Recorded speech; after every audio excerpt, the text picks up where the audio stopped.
Daryl, how are you doing today? I'm doing fine. Well, Daryl, you now work for Patriot Renewable Fuels. We're Yep. here today. We're having a big event. It's sort of a dual event. You're having a rally to support the renewable fuel standard, but we're also going to be breaking ground on your biodiesel facility. But let's start off, Daryl. Why you're you're a military veteran. So talk a little bit about the service that you've given to this country. Okay, I joined the military, the Army, back in 1982.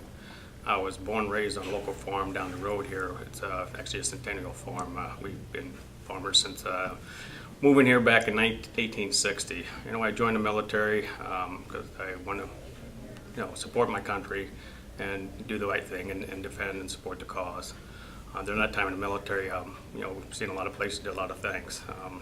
One particular event in the military was, the first Gulf War, and I remember it very clearly back then. I remember coming back. I was stationed in Germany at the time, and I had to come back to Anawan. I had kids at the time. My parents were going to watch them because at that time my wife was also a veteran, and she went over to, fight in a foreign land also. Brought the kids back, and I hear everybody talking about, we're fighting for oil, and that as a soldier. I just found that hard to believe that we would fight for oil, and I thought we were fighting for a cause, for injustice being done to Kuwait at the time. And then throughout the years, I after the war, continued military, and I ended up retiring back in 2002. Since 2002, I continue to support the military and the government as pretty much an intelligence analyst, like I was in the military, supporting our troops overseas, supporting them. Just recently, in Iraq and Afghanistan, I still support them in Afghanistan. I recently just retired back in September, and I came back to the community back actually 3-4 years ago. So, that's my military background in a nutshell, I guess you can say. So, Daryl, you said that when you fought in the first war, that you were hearing people saying we're fighting over oil. Were we fighting over oil? Well, and at the time, I thought we weren't. And I'm not saying that military is brainwashed, because definitely they're not brainwashed. It's just we fight for a reason, we fight for a cause, and we're there for the people of other countries. But after coming back here, and I said, coming from a centennial farm, and a lot of a small community that supports farmers, agriculture, and all that. And then learning more about ethanol. Actually, the month I moved back here, this plant actually just opened up. So it's kind of, I guess we got a connection there somehow. And then just recently, when you hear that EPA announcement come out that they're reducing the RFS levels, that's going to be a requirement in the proposal. And it just felt to me like a slap in the face. We're fighting for our country, and now I'm saying, you kept saying to people, it's not about oil.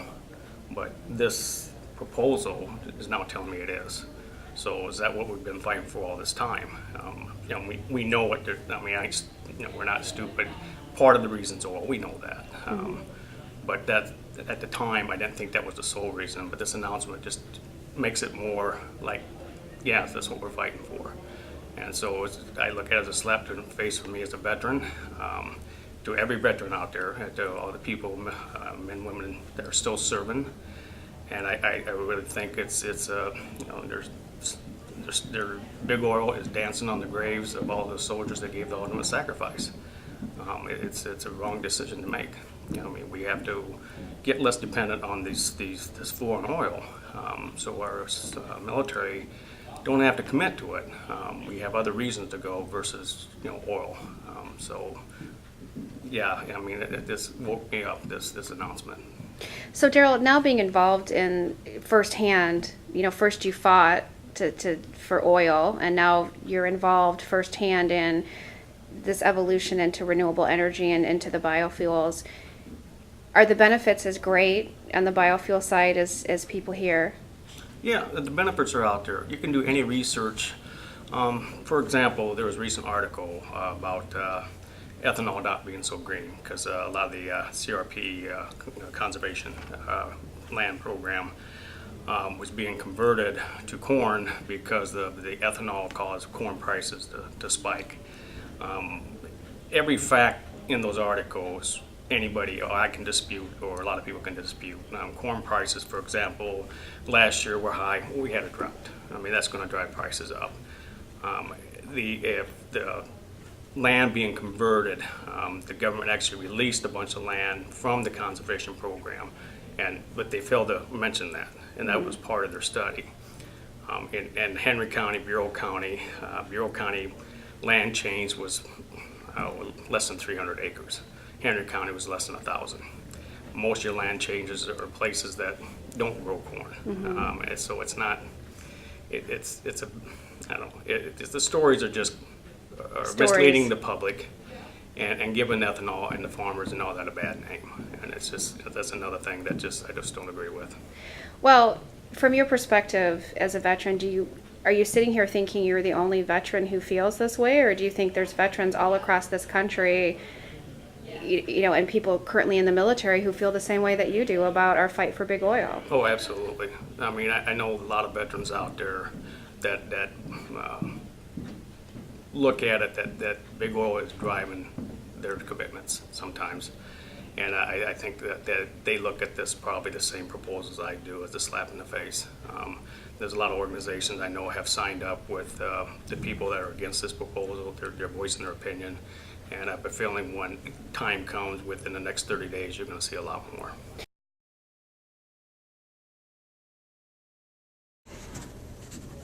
So, Daryl, you actually have taken action, and you helped Patriot Renewable Fuels create a petition on whitehouse.gov in support of the renewable fuel standard. We need 100,000 signatures. What do you need people to do all around this country right now? Well, what we need to do, as I said, this site that White House has called We the People. And with EPA announcements, this is not officially registered. You get a 60-day comment window for the EPA. But this petition will actually go right to the Obama administration, and he has to respond to it officially once we get 100,000 signatures. So what we need to do is take this message out, share the link with your friends on Facebook, Twitter, your neighbors, help them out, the people that are not familiar with the computer. It's a very simple process. You go to the site, you click on create an account, fill out 4 or 5 lines, they send you an email, you click on that, you sign the petition. That's all there is to it. Then there's a button there, you can share it on Facebook with everybody. This morning I pushed it out to pretty much 600 people that I have for friends, a Lincoln account, my Facebook account. And then I sent emails to the Veterans Administration and the Veterans of Foreign Wars, helping, ask them for their support to send it out to their members. So everybody who believes in this fight should do the same thing. If they're a member of an organization, send a link to them. Say, please join our fight for us. We're doing this for our soldiers. We're doing this for our farmers. We're doing this for our rural economies. We're doing it for ethanol supporters and ethanol producers. And this is a big impact. So it's not just for one group we're looking for. I mean, it's for a lot of people involved. So, Daryl, when you go to the gas station next time and you pull up and you see a consumer pull up and not reach for the ethanol pump or the biodiesel pump, as a veteran, what do you say to them? If they bypass the E10 because they say ethanol, educate them the truth. I mean, tell them that we got to get less dependent on oil. We have to push that message out to use our own resources, become more independent, and make them smart about it. Because a lot of people don't understand that that ethanol, for one, it doesn't hurt your vehicle like some people claim. E15 is coming out, and that's suitable for cars 2001 and newer. And there's a lot of programs. Even Patriot has participated in this.